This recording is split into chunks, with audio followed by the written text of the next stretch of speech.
going on with Cleveland? What's wrong with them? Why are they not playing good basketball? And why has a potential contender in the East completely fallen apart? Well, it starts with the problem that they've had for the last 2 or 3 years. They're unhealthy. I think DG being hurt to start the year, and then him coming back completely not being himself. He looks slower. He's wearing like this weird thing with his toe in his shoe. It's like this big bandage type thing in his shoe. He clearly looks slower. Sam Murrell's been out. That was a guy that was shooting the lights out the ball. Mind you, the three-point shooting has completely dropped for the team. I feel like their defense, the lapses in their defense is horrible. They either overcommit, they're not quick enough on rotations. Mobley's out right now too, so that's a big blow to their defense. He has also not taken that step, which I think partly is due to Darius Garland missing time in the beginning of the season and not being himself. But he has not taken that proper step. The only guy who's been him has been Donovan Mitchell. Donovan Mitchell has been awesome to start the year. Donovan Mitchell has been awesome to start the year. I just think the shooting has dropped, the defense. Jalen Tyson, we talked about, he's been cool, but he's like, I don't know, he's such a whatever player to me. Alonzo has not been what they needed off the bench. Their bench still feels fake. And they're missing guys. They probably desperately need Max Strus right now. Sam Murrell and Nola's boy, they're always unhealthy. Just they're not playing with a level of toughness that they played with last year. They're not playing with a sense of urgency. I think them coming into this year, they thought everything would be peaches and rainbows, but the way they went out last year against Indiana, you saw the mental toll it took on them. Like, you saw how much they regretted losing that, and they have let that kind of attack their mentality coming into this year. Now, do I think it's completely over? No. I think they can make a move, get back into the hunt in the Eastern Conference. The Eastern Conference isn't a conference where you have this one gigantic, mighty team. No, the Knicks are great, but talent for talent, it's still close. Detroit is awesome, but Cleveland's probably more talented than them. You still have Orlando and Atlanta and stuff like that, but Cleveland, they're not far off from these teams where you shouldn't sitting here like, all right, we're ass in December. Can we get better to where we look good in April? I think they need to rally up, make some trades if need be.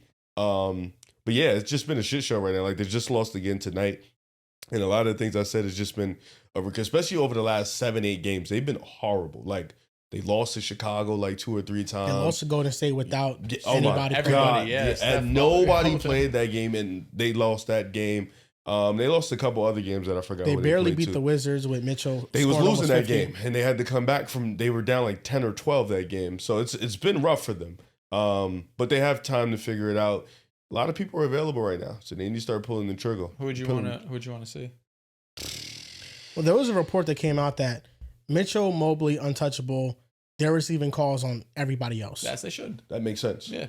I seen DG for Jaden McDaniel swaps. That's interesting. I don't think the Wolves do that. Yeah, I don't think so either. I don't think just because you can't, DG, you can't trust if he's going to play or not. Yeah. That's the thing. He's super unhealthy. Because when he's on, he's on. But he hasn't been on because he's been unhealthy. The Wolves need a guard, but not at the expense of Jaden. Yeah, size matters so much that I can't get rid of Jaden. That was nuts. Yeah, it was. And Jaden's big. He's lengthy. He's got a ton of size. Yeah, he does. The Cavaliers, like, obviously outside of the injuries, which they have just been unhealthy, but there's also on-court reasons for their struggles. Their transition defense was really exposed in that Pacers series, and I think it's translated into this year. The three-point shooting has dropped off dramatically, and I think that their key players that they rely on have been unhealthy and also have declined. Jared Allen, this is his lowest rebound percentage year since his rookie season. He's not been physical enough. He's been labeled soft before, and he's not doing anything to get that label off of him. And then Darius Garland just doesn't look 100%. He's been inefficient. He has to get back on track. And when Darius Garland is not at his best, they just don't have enough players that can consistently drive and collapse the defense. And it messes up the entire system that Kenny Atkinson is trying to put into place. I think it's also fair to wonder whether or not last year they got just a little bit lucky. And when you have an insanely great year like they did, you need a lot of things to go right. Ty Jerome was a 6-man of the year candidate. He hasn't played a game this year. Yeah, he got hurt. He's been hurt. So I think it was smart for them to move on from him because they knew they couldn't rely on him, but they got an excellent season from him. Ozzy Okoro shot 37% from 3. They got a healthy season from Garland, 50, 40, 90. Jared Allen was playing amazing. Carl barely played last year, though. Yeah, he played like, 18 minutes per game? Yeah. Like, he was a little bit impactful. And then Evan Mobley took a leap from where he was previously, but now you have an expectation for him to take another leap, and that just wasn't there this year. You kind of feel like he got a little bit less aggressive this season. Really, the only person that's translated and has been even better has been Donovan Mitchell. But all the things that went right for Cleveland last season in terms of health, three-point shooting variance, and just outlier performances, they haven't gotten this year.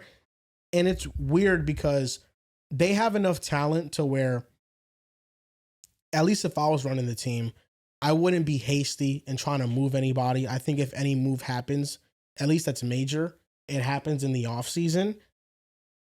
But you got to wonder if this core, the time is coming soon for them to where they're not going to be on the same team together, with them being over the second apron. And a lot of the moves that they've tried to make just have not panned out. Like, DeAndre Hunter was a nice spark plug last year, and then this year it's kind of been a little bit disappointing. You know, you expect more from him. So really, like we were talking about earlier, but Donovan Mitchell and Jalen Tyson, to me, have been like the most healthiest and consistent players. Of course, obviously outside of Evan Mobley too. But there's just a team that feels like a mess. And I don't feel like it's Kenny Atkinson's fault. I feel like the players need to execute. And you have to question their toughness too. Because a big thing of JB Bickerstaff rubbing these players the wrong way was he really demanded a lot of toughness from this team. And he goes to Detroit and they're awesome. They're number one in the East. And you look at Cleveland and how soft they look. You kind of wonder, maybe it's not the coach. It was the group of guys that they're not trying to listen to coach and they're not trying to play hard. Because I feel like right now a lot of the problems are rooted in just not playing hard. Yeah, I think a lot of it just comes down to core too. You know, I think look around the NBA at any team who's had sustained success. You have your core, and then you have a group of role players that any given year, there could be injuries, there could be variance, they could be a couple games just don't go your way, but you could count on Jamal Murray and Jokic every year. You could count on the Jays every year. You're counting on, all these different teams, obviously SJ and everyone in OKC, but for the most part, cores are what give you like a really solid foundation. And Cleveland has shown that you just can't trust this core, at least this core four. I think Evan Mobley and Donovan Mitchell, they have every right to be untouchable, even though Evan Mobley hasn't taken his game to another level like we saw last season. What he brings you defensively, the potential on offense, it would be silly to move off of him. But Jared Allen, Darius Garland, they're super expendable, right? The Garland-Mitchell backcourt was always super fun. It also kind of felt like not the final version of what the Cavs could be, just because they're both smaller guards who, both want to have the ball in their hands. So it feels like, especially with the injuries to Darius Garland, he's becoming more movable. He's becoming more available, and he's someone on the open market that can flip that around when it comes to toughness. I know we were talking in the group chat, a guy like Dylan Brooks, not saying that that's a Darius Garland package, but just someone that could come in and bring an attitude to this team, number one. And Dylan Brooks, in his own right, is averaging, over 20 a game. He's having a hell of a season for the Suns. But it comes down to the core, right? Like, you could talk about some of the shooting variant stuff, a lot of the injuries to the core players. Obviously, Ty Jerome is huge because of how impactful he was for this team last year. But I look at the core four that this team has had for the last few years. It's been injuries for the most part. And we're here again for third year in a row now, injuries. It's like, at some point you got to point the finger and be like, all right, it's just not going to work out the way we have it constructed. So the talent's still there for them, right? But I think where they have them, was it 3% on Poly Market? That feels right. Like, it would be a pretty big shock to me if they were able to come out of this Eastern Conference, even as weak as the East is. It would be like the Celtics in 2022. Yeah. Starting the season off rough and then completely turning it around. The Cavaliers, I don't think it's a coincidence that they've lost to the Bulls on multiple nights in a row. And then a team they've also struggled with this year has been Toronto. And those are two teams that are fast. They push the pace. They're transition teams. They have plus athletes. At least Toronto does. Chicago is more, they just run and gun. But it's not a surprise that they struggle against those teams. I feel like Indiana kind of laid out the blueprint on how to attack this team. Yep. And Cleveland's transition defense has just been awful. Like, how many times has Mitchell made a shot and then they let up a basket quickly? It's just, Cleveland right now, they have a lot of things to fix. And I think what it comes down to is just hopefully seeing that three-point shooting rise back up and be more towards the median, because three-point shooters that they've relied upon just have not hit their shots. And then just become more locked in defensively. I think that's the root of most of their problems this year. What do you think, Rick? Can they turn around? I think so. Turn around, like, win? Ugh. Turn around, compete in the second round. Yeah. 6-7 game series. Yes. I think at their worst, they've done that. Like, I think what? But this is the worst they've looked in the regular season in some time. Yes. That's true. They just got to figure it out. Like, get healthy, regroup. They need a long week break.